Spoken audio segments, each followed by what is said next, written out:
everybody, welcome to Stamping with Melva.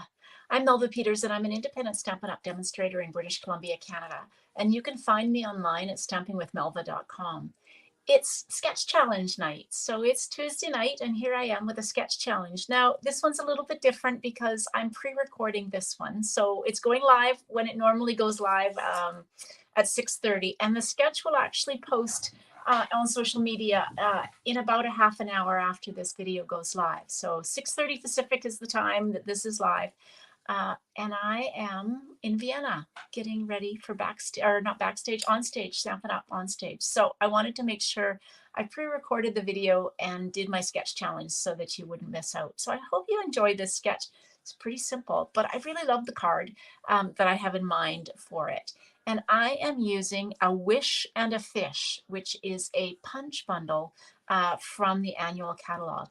I really love this one, and I just shared a shaker card I made a couple of weeks ago. I made a shaker card using the medium clear envelopes with this bundle. So today I'm making a little more simple card, but hopefully you'll find inspiration and be able to use the sketch in other ways. All right, let me switch over and we'll get started.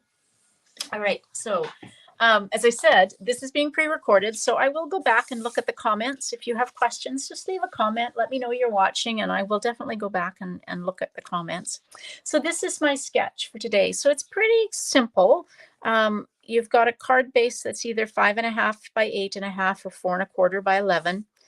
Your first layer, which is this blue layer, is 4 inches by 5.25. And then you've got about a 2.5-inch circle. My circle might be a little bit smaller than that. I'm just trying to see what my circle is. Oh no, 2.5 inches. And then you've got layer number 3, which is this green layer, which is about 1 inch by 2 inches.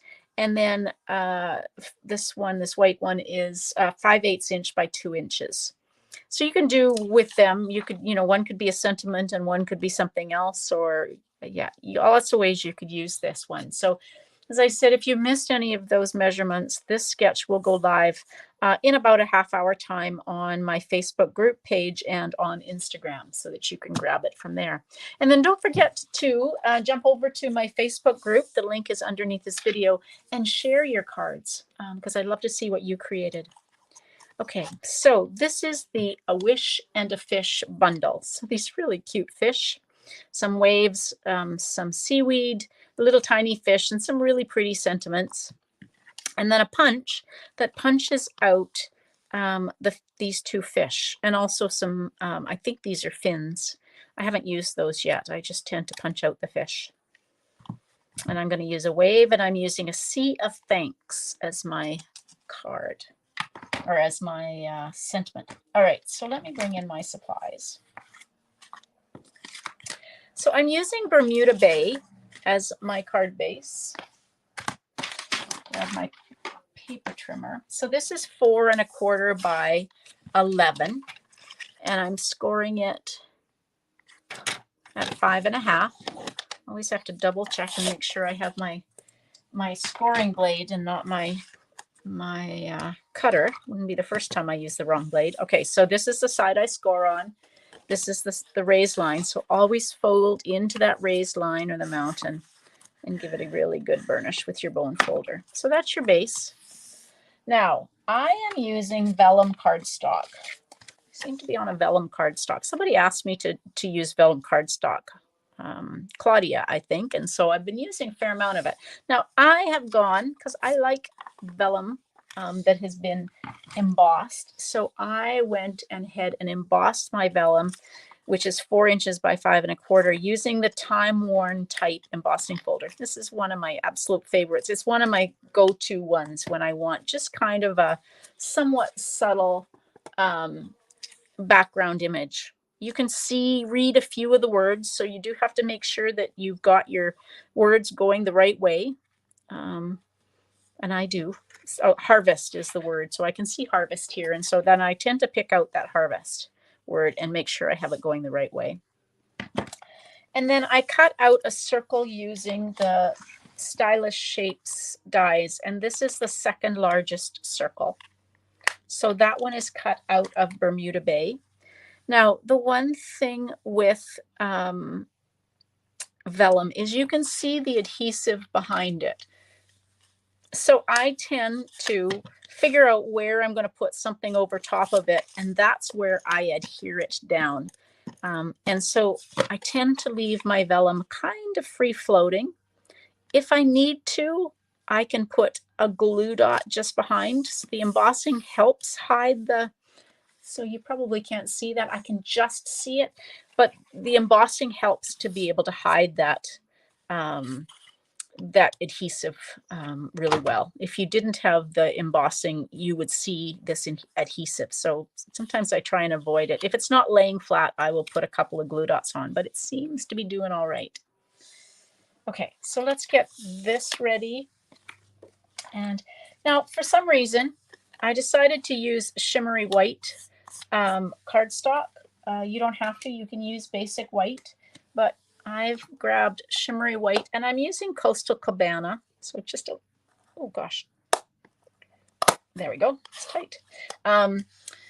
So just a little bit different than the balmy or the Bermuda Bay. So I'm going to take the wave stamp and I'm just going to take and stamp some couple of waves across this piece.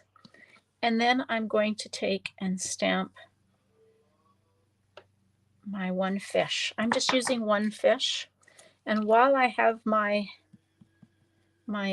ink pad out, I'm going to go ahead and stamp my sentiment. I've got a sea of thanks.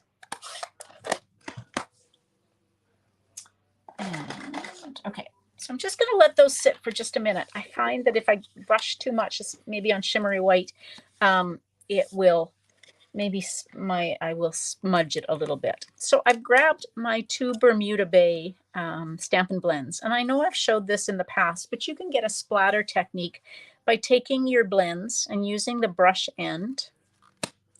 Now gently, because you don't want to really go at it and break down the tip of your brush end, but just take your brush end and gently rub it in the cap, and you will get some splatter.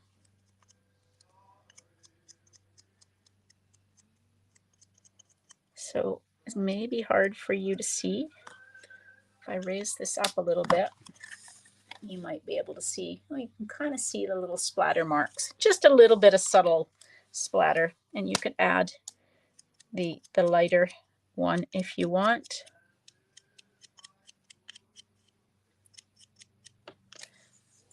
And the other thing that you can do is if you want to splatter, you can splatter using Wink of Stella too. So I'm just going to make sure I have some Wink of Stella. There we go. So make sure you've got some. And then just take your Wink of Stella and splatter, and you will get kind of shimmery splatter. This is going to be a little hard to see on here, but I can see it. So I'm going to, there we go. So again, you might not be able to see the shimmer, but anyway, just a way to make some splatter and add some more kind of detail to your card. Now this is going to go down here. I have got the remnants of my white baker's twine. So I'm just going to take and wrap this around. Oh, I've only got a little bit left, so I might as well use it all. Wrap this around the palm, and then I'm going to take some Stampin' Seal and just kind of pinch it together. And then you'll just see kind of the top and bottom above my circle. Get my little tails inside so they're not showing. All right, so that's going to go on like that. So we will use dimensionals. You can use white or you can use your black dimensionals. Get the side that I stamped on down.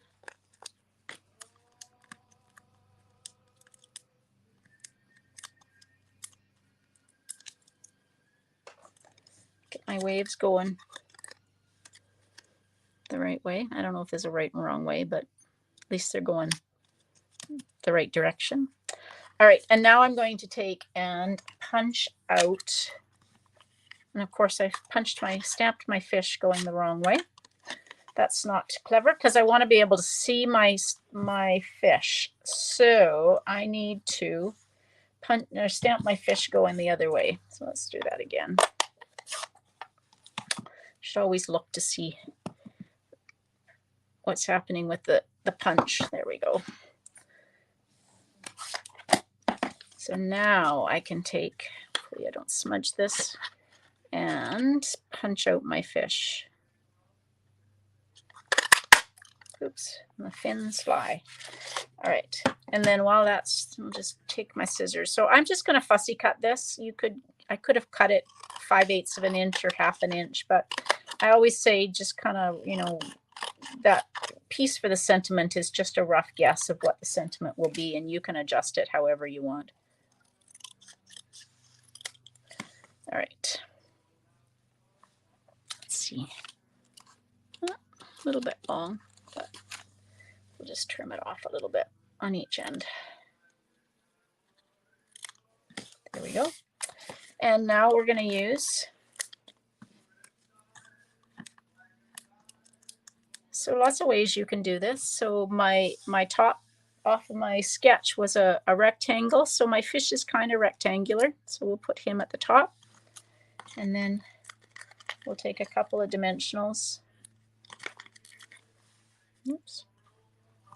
Probably don't need 3, but just make sure it doesn't sag in the middle.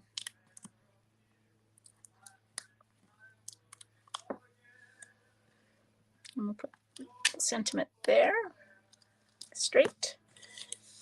Okay, and now I've got a piece of, I just grabbed a piece of basic white cardstock that's 4 inches by 5 1/4.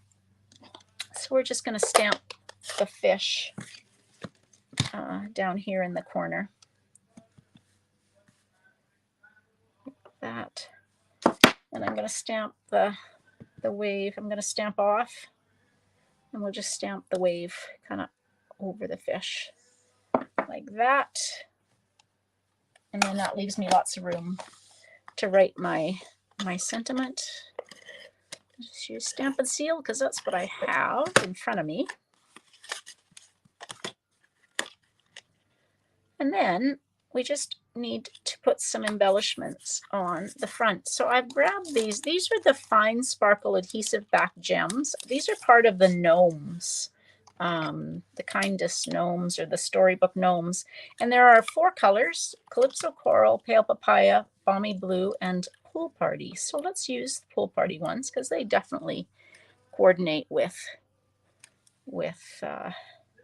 Bermuda Bay. And just add some more sparkle to the front of my card.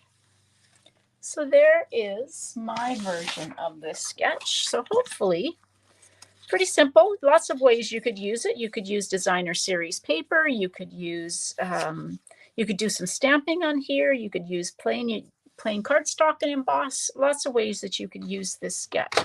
So don't forget to go out to my social media, whether that's my Facebook group page or Instagram, and grab the sketch and make your cards. And then don't forget to share your cards on my Facebook group.